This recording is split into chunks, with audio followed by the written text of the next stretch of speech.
Okay, so I'll get started. I'll try to lean over.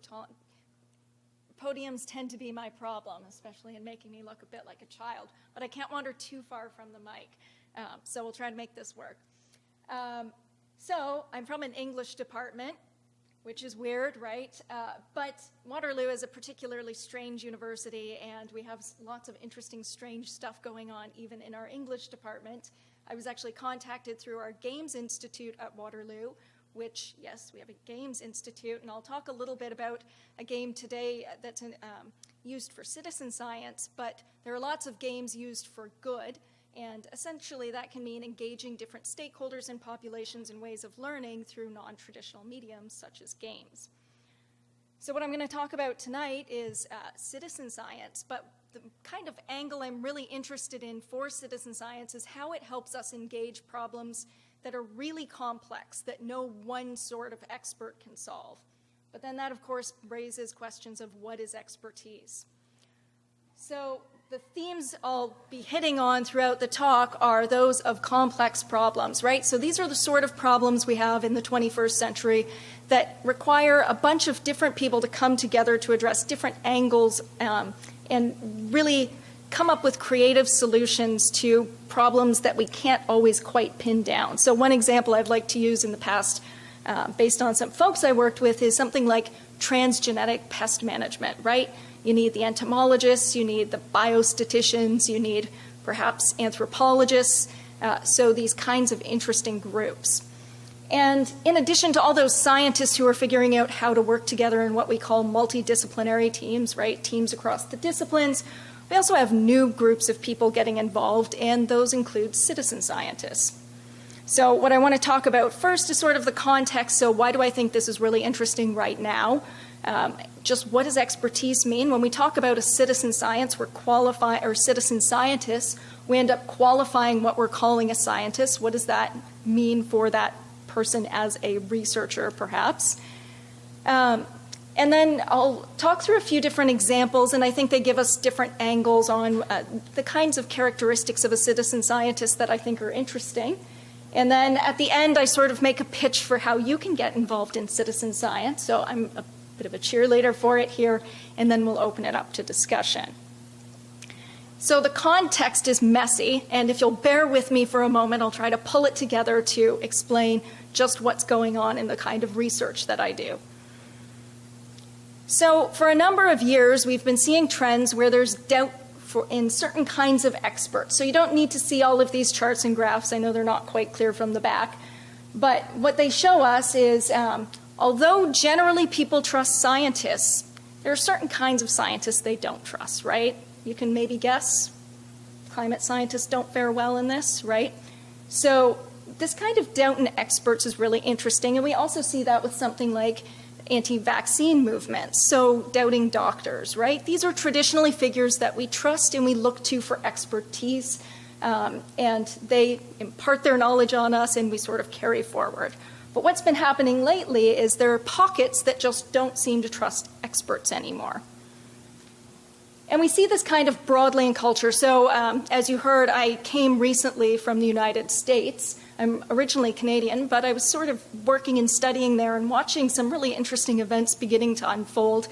And then more recently, we've seen something completely bizarre happen, which is scientists have become incredibly politically active, which, if you're not really familiar with the sort of norms and cultures of science, typically scientists try to distance themselves from partisan politics, right? That's not really what they want to do. They want to set themselves apart and say, we're working with facts and data, and we're not really interested in this politicized world. But they've been pushed into this moment where, in some ways, they really have to become politically engaged because everybody else has decided they're not going to be able to escape this anymore. So what you can see here is from the March for Science that happened primarily in the United States, but also around the world. And if you can't quite see what's on the images, one of the signs being held up just reads citation needed, and the other reads, what do we want? Science. When do we want it? How do we want it? Peer reviewed, right? So kind of playful, but also really getting at the fact that there's something out there that's concerning scientists, and they believe that it's the influence of politics on the way they're able to do their research. So watching all of this over a number of years, I keep wondering, as many people do, what is going on, right? So Harry Collins wrote a book, Are We All Scientific Experts Now? Harry Collins is a researcher in what's called science and technology studies. So this is a sort of social science that studies how cultures of science are shaped. And a new book that came out is called The Death of Expertise, right? This is pretty grim if we're thinking about expertise as something we value and want to cultivate. And then Post-Truth was selected as Word of the Year by Oxford Dictionaries, and I believe it was 2016. And then, of course, we have quotes. So this "Have we fallen out of love with experts" comes sort of in the context of this public discourse about how much experts matter, whether we trust them, right? And there was that British guy whose name I forget who said, basically, we're sick of experts.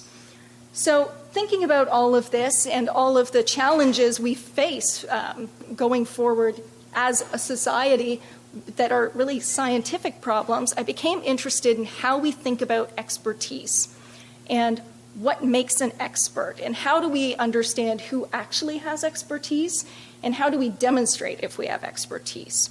So traditionally, we can do that fairly easily, right? I'm at the University of Waterloo, and that's a nice proxy to say I'm probably an expert in something. I have a PhD, so we can measure all of this stuff, right? But now we see people who come along and say, well, I've read the literature, and I actually have a better assessment of what's going on. So what do you do with that, right? So, and you see this with anti-vaccine debates.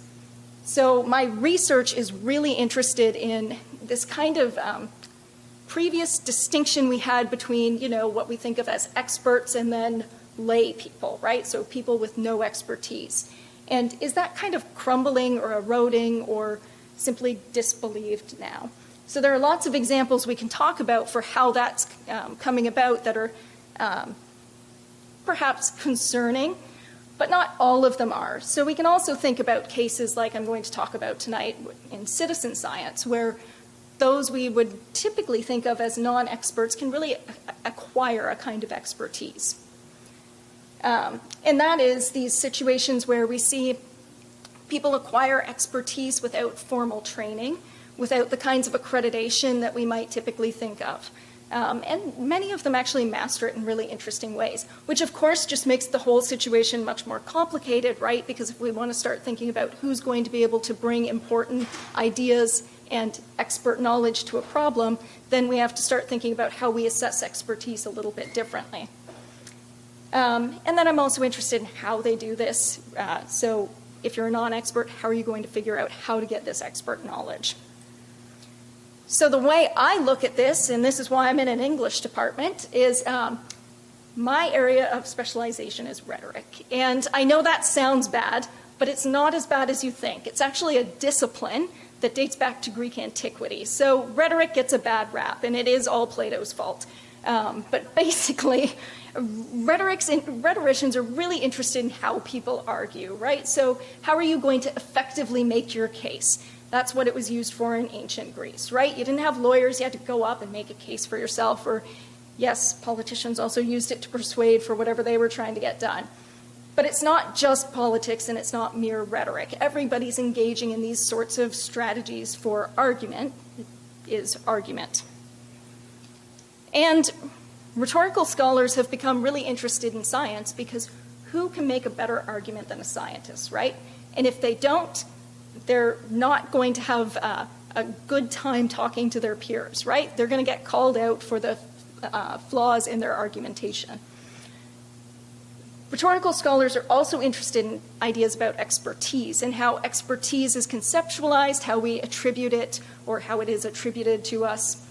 And my own research is particularly interested in how changes in our communication are really influencing how we think about these topics, right? Whether it's science or expertise in science. So I tend to look at two major changes. One is new media. So in one line of my research, I'm really interested in how all of the stuff that scientists are doing online that's really, really kind of rapid and cool publication is actually changing how publics might understand science, how much access they have to science, or how scientists are getting work done. So in those examples, and what I've got here is just a screenshot of PLOS blogs, their ecology blog. And basically, scientists will now blog, and they'll talk about not just the findings of one of their articles, but some of their process, right? Do any of you read science blogs? Okay, a few, excellent. They're excellent, so I would highly recommend checking out PLOS blogs, and they have a bunch of different kinds of blogs depending on your interest. So scientists also tweet. If you've been watching the alt-government accounts in the rogue national parks in the United States, you can see some interesting politicized tweeting by scientists, but long before that, they just tweeted to talk to each other, share research, share ideas, right? And crowdfunding is a really interesting move. It's basically a way to fund scientific research. So for example, if you looked at experiment.com, you can actually, like Kickstarter, if you're familiar with Kickstarter, give money to someone to complete their project. So that's one area of research I'm really interested in. And it kind of blends in with citizen science. And that's where I get picked up on this stuff about who else is participating in science that isn't a traditional scientist. So you'll see somewhere like the crowdfunding sites, lots of students, right? It's hard to get funding sometimes to complete maybe your doctoral studies, so maybe you need some research money. But there are also citizen scientists and different kind of independent scientists in these working through these platforms as well. So that's how I got kind of all tied into that. And in all the cases I'm interested in looking at, they're really addressing some of our really big, what we often call wicked, so hard to solve problems. And these kinds of problems require different sorts of experts, right? So there's not, the one guy you can call and they're going to solve this for you. So what we see are everyday people are getting involved in solving some of these really complex, difficult problems. And I'm going to do the pitch ahead and then show you at the end, but you can too. And I think that's pretty neat. So I'll show you some examples of how people have done this and how they attain or demonstrate some kind of expertise. So before we begin, I'll just give you a little more background on citizen science and what citizen science is. So it's really everyday people getting involved in science, right? So anybody can do this. Sometimes school-age children do this, sometimes older adults. Anybody who's got an interest can typically find a project and get involved. There's sort of two types we talk about. One is top-down citizen science. So this is where a scientist will construct a project and they will need someone to help them in their project. So for example, we can think about if you were an ecologist maybe, you might need someone to help you collect samples. So you're going to enlist citizen scientists to do that. Bottom-up citizen science is, I think, a little more interesting, but that's just my bias. These are the cases where you see a grassroots movement generate a research trajectory. So an example of that, sort of where I found my first example of that was with a group called SafeCast. And I talked about them in my dissertation, and SafeCast formed nearly immediately after the disaster at Fukushima. And what they saw was there wasn't a lot of data online that gave anyone any indication about what was actually the situation, right? Where is there contamination? How can we measure it? All this sort of stuff. So SafeCast came along, and they were a group of people with no expertise in measuring radiation contamination. And they got together with some hacker spaces, which are kind of like maker spaces if you've heard of them. They're basically collectives of people with technical competencies and interests. And what they did was they began building devices that would let them go out on their own and measure radiation contamination. And they've collected an enormous data set. I think they have something like 72 million readings. Just absolutely impressive. And they've designed their own Geiger counters that can be used to for mobile monitoring. So in those cases, what you see is really a group of people who had an interest or motivation quickly master very difficult expert knowledge, right? So measuring radiation contamination is incredibly difficult. There are different kinds of measurements, there are different situations, there are all kinds of wind patterns and runoff and all that sort of thing that's going to make it a really difficult process. So that's the kind of grassroots project I'm really thinking about here, and we'll see another case in a moment. So these projects are really effective for the complex cases I keep referring to, the hard cases, because what you're seeing is a number of people come together in a network, so you can really tap into their particular skills. So when I talk about the hard cases, I mean things such as Fukushima, big techno-scientific disasters, right? So these become really difficult to manage and understand. Also, large-scale environmental monitoring problems. We're going to see an example of that with the Gulf oil spill. So how do you actually, when you have a disaster at that scale, how are you actually going to collect data? How are you going to ensure that's good data? How are you going to manage that? And then, of course, all of this is complicated by what we've sort of seen at the beginning, right? Some erosion of trust in experts or some fear that experts maybe aren't looking out for you. So all of this is tied into the story of citizen science in some way, and this sort of changing culture of, not just culture of science, culture for science, right? So other kinds of cases are those that have complex data, and particularly when our computational methods can't really deal with that data. So computers are wonderful, and I'm going to hope this doesn't do anything to me while I talk about this, but they're not great at everything, right? It turns out human beings are still really good at some stuff that computers just can't master. And because I've worked with some people in natural language processing, I am very confident in that statement firsthand. But scientists have found this as well, right? So what you see here is Galaxy Zoo, and Galaxy Zoo allows you to classify galaxies because it turns out there aren't a lot of computational approaches that do this really well. So what something like Galaxy Zoo allows you to do is collect a whole bunch of volunteers, have them classify, and then have multiple volunteers classifying the same thing, and then you can do some comparative work to figure out, are you getting good data from them? Fold It is a game I'm going to talk about in a moment, but essentially this is the same sort of problem, right? It turns out protein folding is very complicated.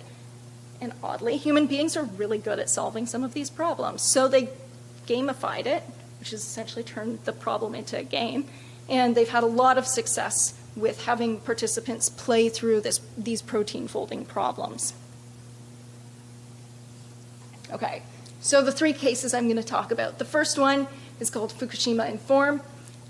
It's Canadian, and then Fold It and Public Lab, and they're both American, so sorry. There are lots of great citizen science projects in Canada, too. I just haven't updated my knowledge on them. Okay, so Fukushima Inform. The Inform network is a group of researchers based primarily out of the University of Victoria, and they have this expert network. And what they're interested in doing is monitoring coastal waters in BC to understand if any of the sort of fallout from Japan has reached our shores. So you would think, you know, this is a fairly interesting project. Maybe you just go along and collect water samples, but it's a lot of land to cover, right? A lot of coast to cover. So what they've done is enlist citizens. They're informal, right? Come on, it's pretty good. They're informal scientists to collect samples. And this is a fairly basic kind of data collection, right? You take a big bucket and you go out and you put it in the water and get some water to send back. And then they do all kinds of analysis. Now, I don't want to suggest they're limiting what people have access to or can engage with there. If you actually look at their website, they have a really impressive collection of texts explaining their methods, their process, what's actually going on. So while the kind of data collection is fairly basic, there's actually a really interesting opportunity for people to advance their knowledge about what's going on here. Okay. Fold It, as I said, is a game. It was developed at the University of Washington. And essentially, players are going to help figure out how these proteins ought to be folded. This has implications for medical research, that sort of stuff. But you can see the examples here of how the proteins might look once you begin folding them. What players do here that's really interesting is they develop recipes, which give them advanced techniques and strategies to think through how to do this work. So what you're seeing there is actually a really interesting case of people who are coming to these projects and bringing in really new, interesting approaches to collective action, right? So they're figuring out how do we work together to develop better protocols to address these problems. And for that reason, I sort of say it's, much more intermediary kinds of engagement and expertise, right? So you really have to come to understand what it is you're looking for, how you're trying to fold these, and these recipes do that. So this network that forms around the game in addition to in the game, right? So you have kind of the people playing the game, but then you have those really dedicated users around the game who are figuring out how to do it better, which kind of sounds like scientists, right? So they're really advancing past what you would think of as a kind of basic engagement with a project. And then we have cases like Public Lab, which are the rarer cases, but I think the most compelling and really promising cases in some way. So this, much like SafeCast, which I mentioned a moment ago, is a grassroots organization that formed in response to the Gulf oil spill. So again, what we saw there was concern that, the government or BP or somebody's not going to let us know what's going on, right? There's an information blackout, and we don't trust them. So what are we going to do? Well, lots of citizens had different ways to respond, but Public Lab responded as scientists, right? They're going to go out and collect data. So they rigged up a bunch of systems so they could go out and map where the oil spill was and figure out what exactly is going on if nobody's going to tell us. So what's interesting about this case is you're really seeing research methods being developed, right? So they've got to think, like SafeCast, about what are the norms for going out and collecting this kind of data, what constitutes good data, and then how are we going to address any design flaws or problems. And they also move into some of the analysis, right, to really stitch this stuff together and tell us what's happening. So in these cases, what we see are some scientists coming to the projects, but we also see a lot of citizens who are just interested in their ecology around them and knowing what's going on. In this case, and SafeCast case, what you also see is a really interesting blend with the development of technologies that can help us get better data, right? So with SafeCast, I said, they have this enormous data set now, right? They've been invited to the International Meeting on Experts for Nuclear Energy. So they have credibility with these communities insofar as they'll actually talk to them to figure out how they've done this. So with Public Lab, we also see really impressive data sets and impressive tools that they're going to be able to use with scientists to actually understand what's going on in that region. So I think we have some lessons from citizen science we can talk about. We see really different levels of expertise, but I suppose what I really want to shy away from is framing citizen science as simply the kind of free labor for researchers, right? There's much more opportunity here than that. So we can really see a bunch of people who are interested in problems, and not just interested, right? So we have people interested in problems with Fold It. Maybe they weren't, maybe they thought it was a cool game. Or interested in problems with Fukushima Inform. But what we see with Public Lab is people identifying problems, right? So we need this data, we're going to talk about how to get it. SafeCast did the same thing, right? We want data, we're going to figure out how to get it. So when we have the ability to look beyond sort of the institutional response to problems, what we can see is also interesting solutions from this sort of network of people. So as opposed to institutional responses that might say we're going to follow through in these procedures, grassroots citizen scientists in particular sort of take it into their own hands and figure out what are the best methods given the tools we have that we can get out rapidly. Now, I'll admit this sometimes scares people because there are certain kinds of policy and legal concerns about how grassroots organizations are formed and the hierarchies and levels of responsibility. But what you do see is in these cases that have been successful, they're very successful, right? And their alternative methods, in the end, actually work out really well and become quite innovative. And then we also see science and scientists are increasingly embedded in our lives.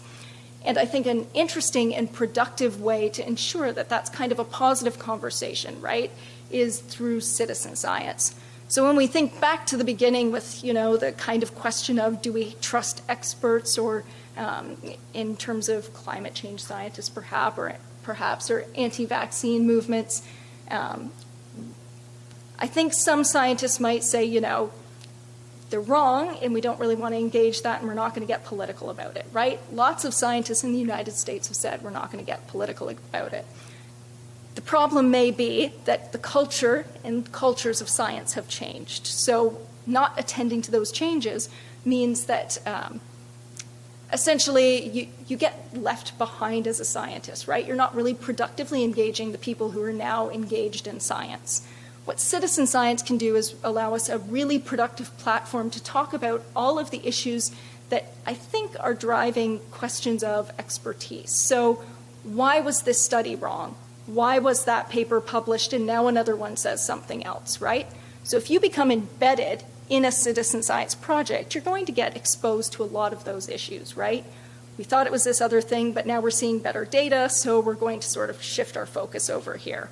It's messy. It's not a linear model that we then just sort of throw out and is correct. Science is a process, and citizen science reveals that process to a much larger group of people. So, with that in mind, I often encourage anyone who has a little bit of spare time to look at scistarter.com, because what it does is allows you to search for a number of different projects based even on your location that you can get involved with. So depending on your interest in where you are, it'll spit out a list for you and you can pick what you're interested in and pick something else if you're not interested in that. But in all cases, what you're seeing on SciStarter are projects that need help, scientists who need help. And they also have, I believe, and I don't see it here, but some features that let you search for different age ranges, right? So maybe if you wanted to go do this with your kids, you could find specific projects for that sort of thing. So I think the takeaway for working in these kinds of projects is not only do you become part of the sort of apparatus that is advancing our knowledge through citizen science, but you also, in a lot of ways, even if you're not a professional science, can become an ambassador for science, right? So you can really talk about the process, the challenges, what's going on. There are a number of books out recently on citizen science. There's one on tiger beetles and how hard it is to study tiger beetles. It's a great book. And there's another book called Citizen Science by Karen Cooper, which covers a lot of these different projects, right? And how new research projects have come out of established projects. For example, in North Carolina, they had a problem, or they were measuring sea turtles on the beaches and when they were laying eggs and this sort of stuff. But then they started realizing there's a lot of garbage on the beaches in the morning. So they started this study of how much waste was being left on the beaches, right? So in all of these cases, the kinds of work that's being done is really important work, which may or may not have been noticed. And I think it's kind of a noble cause if you can help out with that, even in a small way. And if that doesn't sell you, a lot of the projects are just really fun and are gamified, so that might be a way in too. I'm going to wrap up here and then move into more of an open discussion so we can talk about some of these cases and problems. And, you know, in true humanist fashion, it's a little messy, and that may be my response to some things, but I think it's an interesting kind of problem we have right now. So thank you for listening.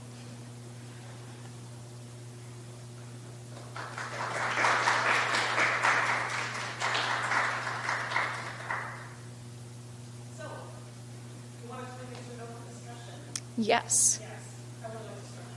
Sure. So I guess I'd be interested to know first if there are anyone who's been involved in citizen science projects that I suppose want to share, hoping they've had a good experience, what that might look like on the ground. So the day-to-day of being involved in that. As an opener, or no? Too shy? Well, much organized. Okay. Premises, anyone with a camera can go anywhere from there and use phone leads. Which is the website that's going to interact with BT and can help you figure out the notifications and actually verify it. It tells you what rare species you have, what species you have in the property, whether it's in the city or in the countryside, and hike wherever. It tells us where the rare species, where the common species, things increasing range, so on and so forth. That's great. How do we sign up? Just go to bubbleandwatch.org. Okay. It will be the smartphone app just for iOS right now, iPad, iPhone, and Android yet. It's really cool. No matter what camera you have, as long as it's for digital, smartphone, or your point and shoot DSLR, even blurry photos you can get. Surprisingly, some of these you have to really easy for blurry photos, or it's harder. But you have to get any data. Even the blurry photos, this is only what it is, and that's gateway. So do you find that, are you having the participants code the data, did you say, or? We have them, yes, they can kind of verify it. Okay. But then we'll verify it. Okay, interesting. So I was doing a PhD, part of my PhD work, and we're going to see about how people improve over time and that type of thing. Right, okay. Not that far, just to get analysis yet. Right, right. But that's, Relatively accurate, or surprisingly, in a sense to us, we're relatively accurate in writing. There's no species that we're perfectly wrong on. So that people are surprisingly correct on. that's really interesting. And a lot of the research seems to bear out that, people will become more expert in doing this kind of work the longer they're with a project, which also becomes good, maybe not great for PhD students, but sometimes citizen scientists become better at the job than the technicians, just because, if you're in grad school, you might get swapped out into a different teaching assignment or research assignment or this sort of thing, whereas people who become involved in citizen science projects sometimes stay on for quite a long time.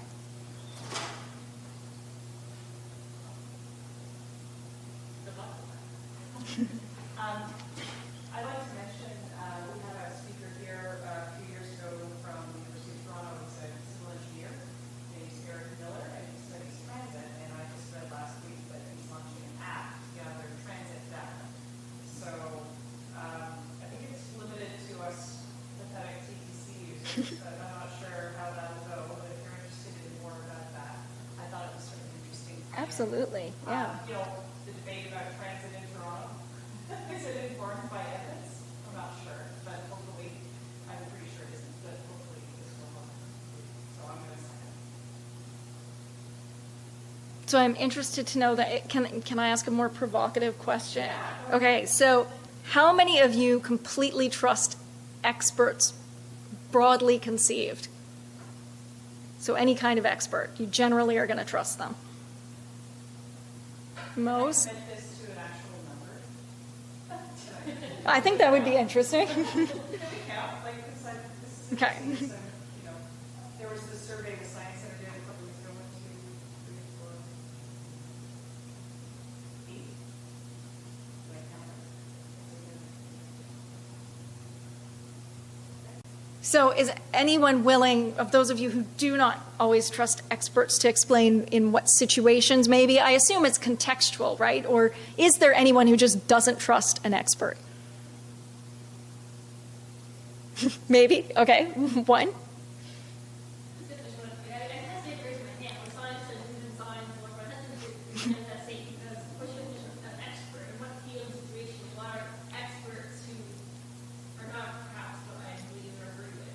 Absolutely. So that becomes really interesting for citizen science too, right? Because some people will look at the data from a citizen science project, and not the astronomers or the ecologists, right? Like they all buy into this, and the bird people all buy into this. But certain areas of science will look at this and say, these are just people you're getting to collect your data. What are you doing, right? So in those cases, they're essentially saying the question of expertise is really crucial to what we're thinking about here, because these I don't see as experts. Maybe you ecologists see them as experts, but I don't think they're experts. Does anyone else have a reason for maybe a contextualized account of when they wouldn't trust experts? Depends on who calls them expert. That's true too. Is an expert on CNN? Fair.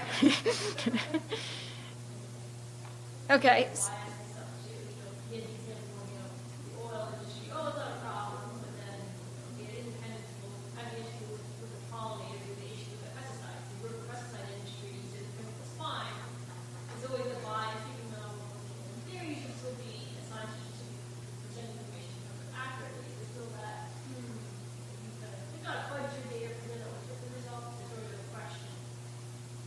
Absolutely. So then when you think about something like citizen science, we're essentially trying to bring in a population of non-experts to become maybe not full professionalized experts as we would think of them, but amateur experts. In that case, I guess what I'm interested to know is, with that sort of expertise, do you see any problems arising out of the kinds of data they're going to collect? So if you have a number of people, maybe that removes some of that bias, right? Or does the researcher who's guiding all of this just have the power to shape everything and still collect the data they want, even if a bunch of people are collecting it? There have been interesting conversations in my field about crowdsourcing observations in the galaxies. As long as we have attention for a particular degree of this is galaxy X, to the galaxy X, or in our case, we only species X. But I could find 5 people in, say, this room that would agree, oh yeah, that's all the X, that's galaxy X, it's not actually galaxy X. There's some concerns about that, that level of expertise or the comfort level people have. Absolutely. So then it becomes interesting when we think about these sorts of approaches as methods, because you could really use these for any kind of science, right? So you're validating data from multiple points. You're not just sort of relying on the one technician or expert to look at that data. So you can almost think of scenarios where you're crowdsourcing that kind of analysis to a larger number of experts, which is what we see in some multidisciplinary teams, right? So they're really bringing together a bunch of different people from different vantages to understand what it is they're looking at, right? What is the nature of that data? Did I see a hand or no? Okay. Go. I just, for example, my dad, university professor, uncle, university professor, brother-in-law with a PhD. And straight from the horse's mouth, they all agree that PhD stands for permanent head down. Okay, and from what I gather from them, they all agree that knowledge is an ocean, and just what they've gone through for their whole life is only like a drop in that ocean. And also from them, from what I learned, is the more you know, the more you don't know. So that's what I gathered from those 3 examples, in my family. So having someone else outside to contribute, I think it's amazing. Yeah, and I think it also absolutely brings in, because we do end up studying these narrow little pieces of knowledge, right? There's a graphic we often show our PhD students, right? And it's a circle, and there's this tiny little bump out the top of the circle, and it's like, that's the knowledge you're creating, right? Not all this other stuff. It's that little bubble right here.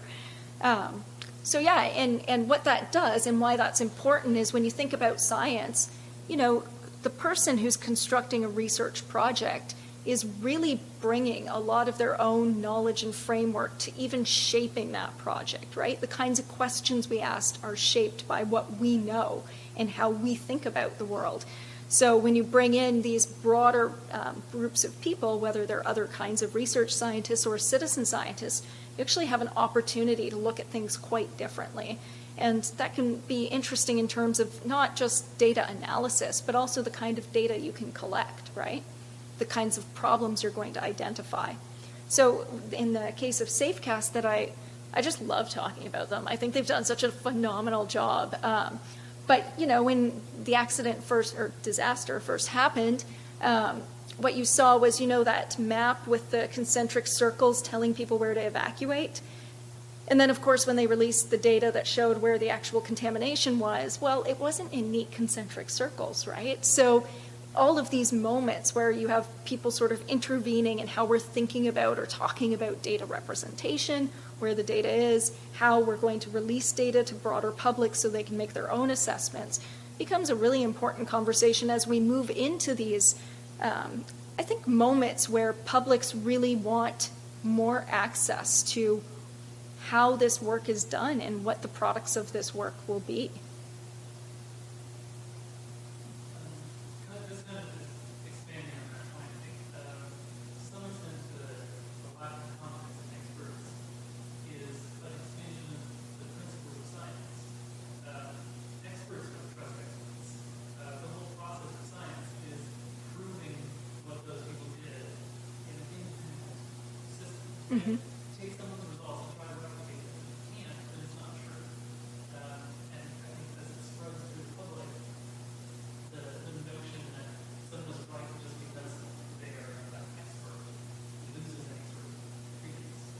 That's really interesting. Yeah, I think that's true. And I think part of it is also when we talk about how publics are then going to understand that process, journalists have something to answer for here when they publish an article that says peer review finding is X, right? Because no scientist, of course, cares about one article in terms of what knowledge is going to, or what the direction of a field is going to be. You're going to look at trends, you're going to look at multiple studies, what's going on, right? And that's, again, that kind of validating from multiple perspectives. So what expert means within those cultures is really we have a certain presumption that you're going to have the competency to carry out a study. Then we're going to still look at it, right? And I think, yes. I was just going to say, I think some of that also ties into what we talk about in rhetoric as credibility and ethos, right? So you have to imagine that the scientist has goodwill towards you. And some of the issues that, we now have, there are several books and STS studies about basically science that didn't go well, or, the whole cold fusion business, right? So some researchers released information too quickly, then it couldn't be replicated and this sort of thing. So these have moved into the cultural consciousness, and, there's some question when you see those cases of, is it just kind of careerism, or does the scientist still care about, doing good work for me? And while, my perspective, having sort of inhabited these research spheres, is by and large, scientists absolutely are trying to do the best they can. And these cases are, sort of fringe cases of what's going on.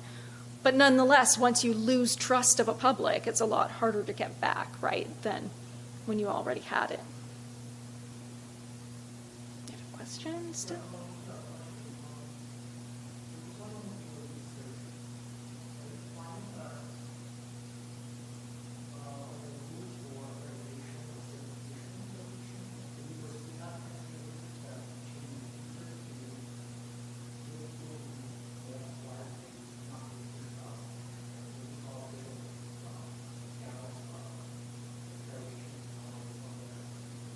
So I think it depends which disciplines you're inhabiting. So by and large, nothing's really changed, right? So you can participate in these projects, but you're not going to have the same standing or traction as somebody who has those traditional modes of accreditation and affiliation.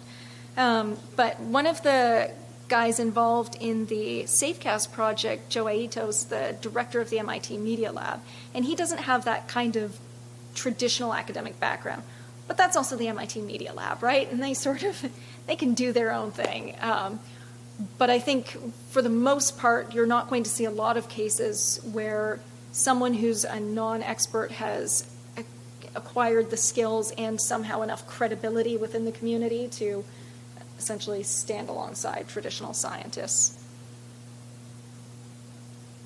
Because I think even if we don't always necessarily within research trust because of an affiliation, there is a certain proxy we're using there, right? So if someone got their PhD and then someone went out and had a job somewhere and then maybe they moved into a research chair or a full professor, they've, been vetted by a number of people. So what we're doing is trusting within that network that those proxies are telling us something significant about that person, which is really all we can do for the most part, right? So unless you're in a very specific area of science and working with people in that area, it's really hard to figure out if someone's an expert.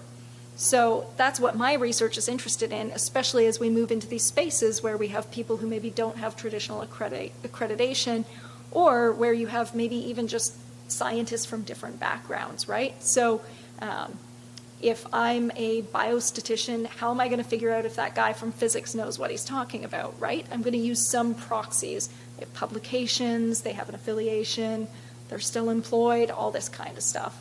And that's sort of where the rhetoric of it becomes interesting, because that also creates some sorts of hierarchies on who we're going to work with, right?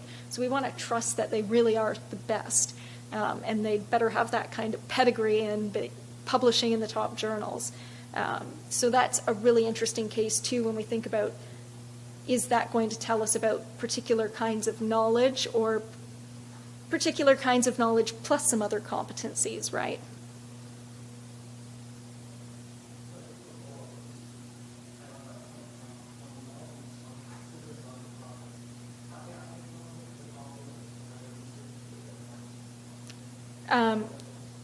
Yes, so Foldit has published a number of journal articles.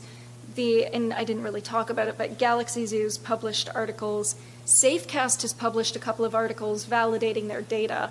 And I'm not intimately familiar with the field, but from what I could tell, it was a top journal in the field of radiological measurement.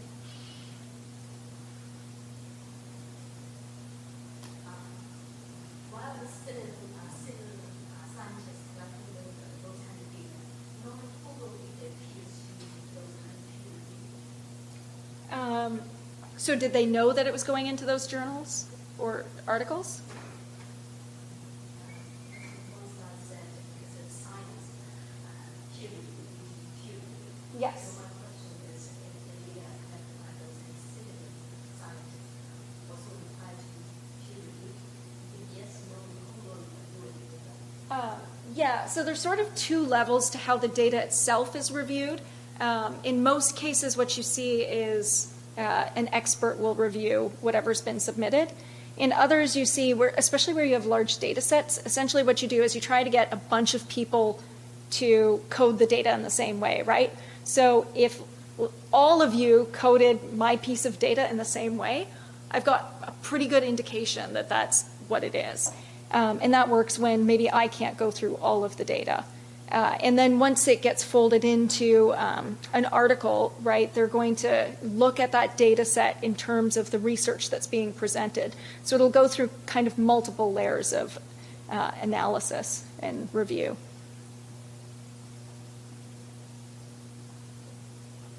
So I have a question.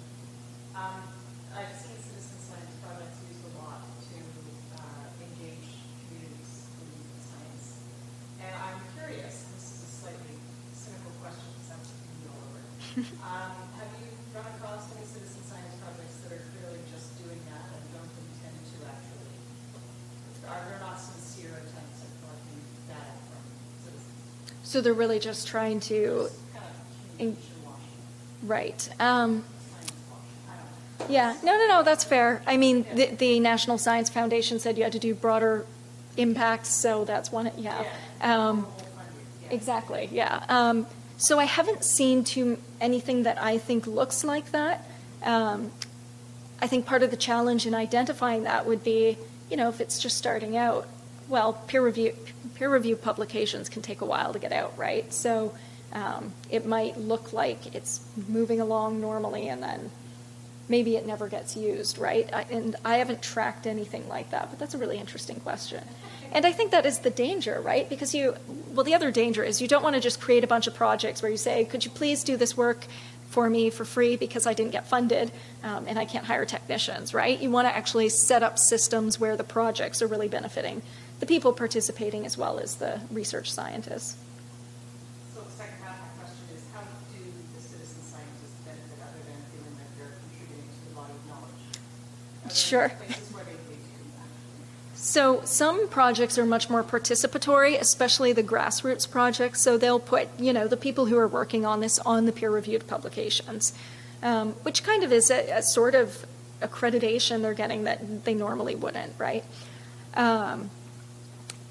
I believe Foldit puts players' names on as well if they had really significant accomplishments, and Galaxy Zoo does. So not all of them do that, but there are certainly a number of them. And it's an ongoing conversation about how to think and talk about what the benefits to participants are. But a lot of it is framed in terms of science education and also just, the good that you'll do in the world kind of thing.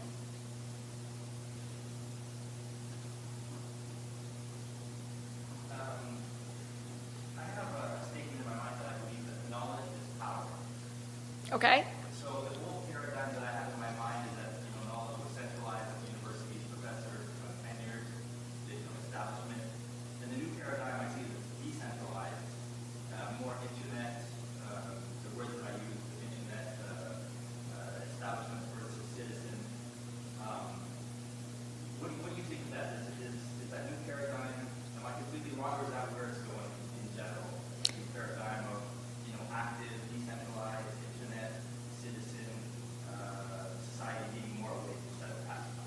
Yeah, no, I think that's interesting, right? Because we sort of work with this old Royal Society model of we're going to let the scientists do their thing, right? And they're going to do it. So thankfully, I don't have to think about all that stuff. But now what we're inundated with is we have to think about a lot of this stuff, right? And some of that's important and some of that isn't. But certainly there's that movement back out into the public sphere, right? So science is a new kind of concept that we have to grapple with on a fairly regular basis, right? Whether it's, do I vaccinate my child? I know it's maybe not right to read this stuff, but I'm still reading it for some reason because it was online and now I'm worried. So, you know, people are dealing with all of this and they're fairly regular people. I think where you're seeing sort of pushback against some of that that's really effective is actually from these more decentralized spaces, right? Because a lot of what and I'm going to get in trouble from the scientists in the room, but a lot of what scientists sometimes rely on is, you're wrong, here's the data. That's not real persuasive, right? So I know it's awful that that's not persuasive, but it's not. So I think some of the more interesting discussions and sort of interrogations of maybe why someone believes something or doesn't believe something can happen in spaces that are outside of those more formalized institutional contexts. And again, going back to Safecast, I think that was one really interesting conversation outside of institutional context. So the context here is broadly, after the accident, disaster, there were a number of town halls and things like that, right? Because nobody knows what this means, right? What does it mean? Is the plant melting down? What is it going to come to California? Do we need to be scared? So we had these town halls and an expert would come in and say, here's the science, and here it is, right? So people were still saying, well, will I be okay? Are we safe? This sort of thing. What Safecast did, and if you read their blog, it's really interesting, they talk about how difficult it is to assess this stuff, right? How measurements indicate certain things, but they might not also indicate certain ways that this will be picked up within an ecology. So they get at the kind of mess that people are really trying to deal with. But they would also do things that are a little more direct action, like go put stickers around different districts with the measurement reading so people could see the data as they moved through the space. And those sorts of interventions are, even if not the most effective strategies, certainly more compelling strategies to a public that's concerned, right? So it's saying, we hear you, we understand this is an issue, look at what we're doing to try to help. But we're also going to be careful about this because even experts have trouble understanding what this means. So what we're going to do is give you the data and help you figure out how you might make a decision, which isn't really a model that a lot of scientists necessarily want to engage, because that almost moves into a space where you're making kinds of assessment about what's going on that you don't feel you're qualified to make, right? So I feel like that online space can swing a little more into the dangerous side of things when that goes unchecked. So I think Safecast is a good example of keeping that in check. But you can also have, does anyone look at Reddit? The website Reddit? Okay, a couple of people. So it's an online forum, there's discussions, right? People can have lots of opinions on stuff and state them like they know what they're talking about. I think those cases are where the kind of information landscape we're dealing with becomes really confused, right? Does that sort of get at what you're seeing?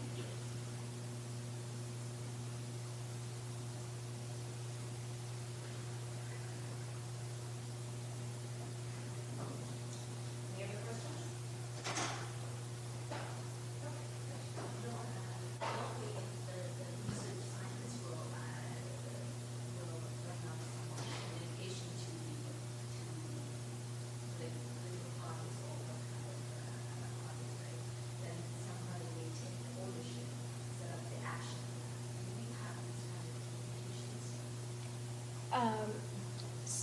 So yes, I think a lot of scientists, especially now, especially at the University of Waterloo, there's motivation to really connect with those people who are going to make decisions and try to give them the best data that they can.